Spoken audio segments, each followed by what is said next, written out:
happening. Sakina, I'm going to hand it back to you and your panel. Well, thank you so much, Leanne. And of course, the irony not lost on us here either, how that satellite just went down in the middle of it all. But I'm still talking to young scientist, Dr. Daphne Nyachaki Bitalo, and she was still telling us about, how to bridge some of these innovations and what her views were. So I do apologize for having to interrupt you, but please continue. Thank you, Sakina. As I was saying, Africa is still a consumer of a lot of the knowledge that science produces, and we are failing to produce. However, when we do produce, it's for our national priorities, which then kind of detracts us from the diplomatic ties.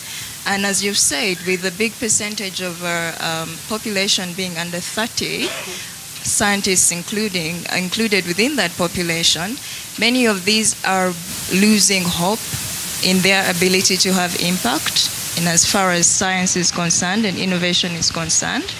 And there is little capacity building. And so that means the majority of the capacity building they're going to get is from the other continent, from Europe. And again, that is Europe now producing a capacity to us instead of us producing a capacity for our countries.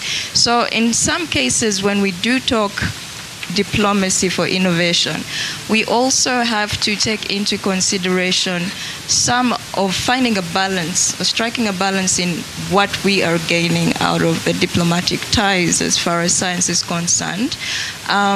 We have to approach the diplomacy with a little more knowledge. I will specifically speak of how long it took for instance, the GMO bill to be passed in Uganda. That left us out of very lucrative diplomatic ties. I see Professor Giaka is here. I'm very happy that Science Forum is putting me in his midst, because I usually get newsletters from ICGB about opportunities, funding, and so on. But because we're not a member state, we can't associate with them. We can't get these opportunities access to us. And so the lack of knowledge is what's leaving us out, and we need to approach that. And one of the ways that I've seen younger scientists doing that is that we're realizing it doesn't have to be at state level. There's a two-way approach to diplomacy. It can also be at individual scientist level.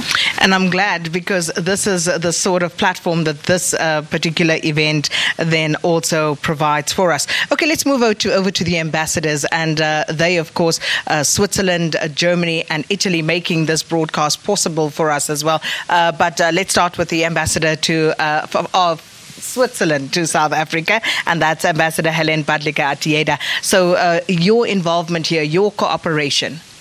So I believe that science and diplomacy is actually a very happy marriage, because we both serve the people and the greater good. And while it is important, of course, to have that cutting-edge research, and I certainly wish to congratulate South Africa on its merits, I think it's really important that we have impact. You're also talking about it. And we have to find solutions together for problems on the ground. So you will not be surprised that when it comes to Swiss South African relationship, we really tackle some of the key issues, we believe. Let me mention University Basel, that collaborates with Nelson Mandela University on worm-infested school children and the impact on what this situation has. And together the two universities have actually done research and have developed programs, so that really speaks to a current issue. There is another Swiss university, ETH Zurich, working with civil society in Kailicha on housing.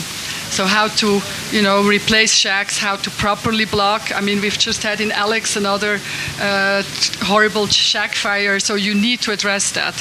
So that is really important for us. And my favorite project, if I may say, I'm supposed to be neutral, but my favorite project is the Swiss South African Business Development Program, where we actually together with TIA have trained over 100 young entrepreneurs, because I think in South Africa it is all about job generation. education. Absolutely. And especially for young people. And so through that program, we're very excited, we're very thrilled.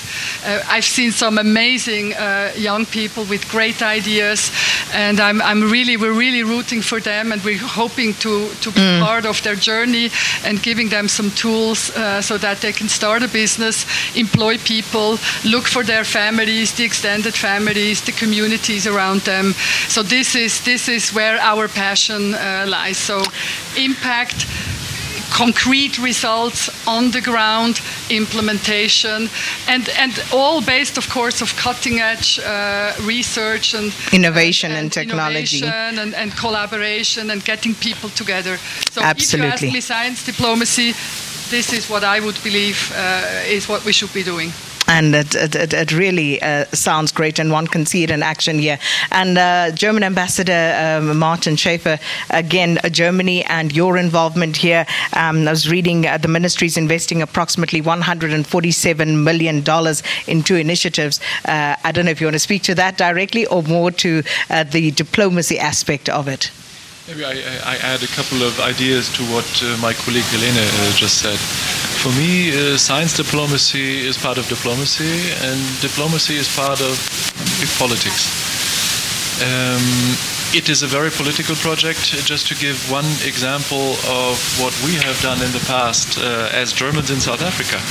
We started our science diplomacy with South Africa in the 70s and the 80s, and the idea was to undermine the apartheid regime by identifying young black scientists who needed to get a chance to get their professional lives going, and by that influencing the way history went about in South Africa. And science diplomacy is also about the fight against fake news, because what is science all about? It's about facts, it's about research, it's about finding what is true and what can be proven. And we live in a world in which fake news have become the order of the day, where politicians abuse fake news for their own political objectives. And science is, if you want, exactly the right answer to that kind of political maneuvering, I would say. And then science is all about finding solutions to the big challenges of our world. And the southern tip of Africa, in many ways, is a small place in which all the problems of humanity find themselves. And if we find solutions for South Africa, for Southern Africa, together in science diplomacy, I think then we also will find solutions for the challenges of the 21st century all over the world. And I think the best example for that is the fight against, or the fight against climate change.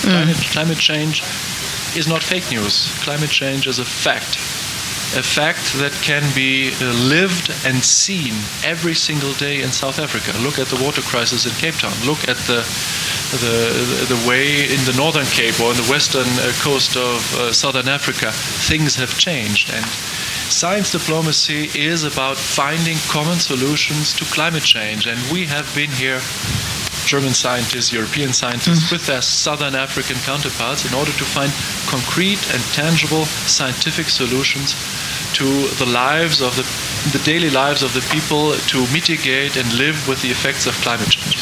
And, as you say, science, the thing about science is that it is, quite precise. So there isn't much room for fake things to come through there. But of course, Professor Gaka, we spoke earlier on. So just in a nutshell, listening to what the other panelists have to say, they picked up on some of the aspects that you and I spoke about earlier. But just in a minute, literally, science diplomacy to you? Science diplomacy is a great and a very fancy word, and then it is politics and diplomacy opening the route to something, and this something is capacity building. So basically science is hands-on, and basically it's not just like chatting about putting people together, but teaching to people how to do things. And this is exactly what's important here and what we try to do. So our center is, which started 30 years ago under the auspices, being supported immensely by the Italian diplomacy, now has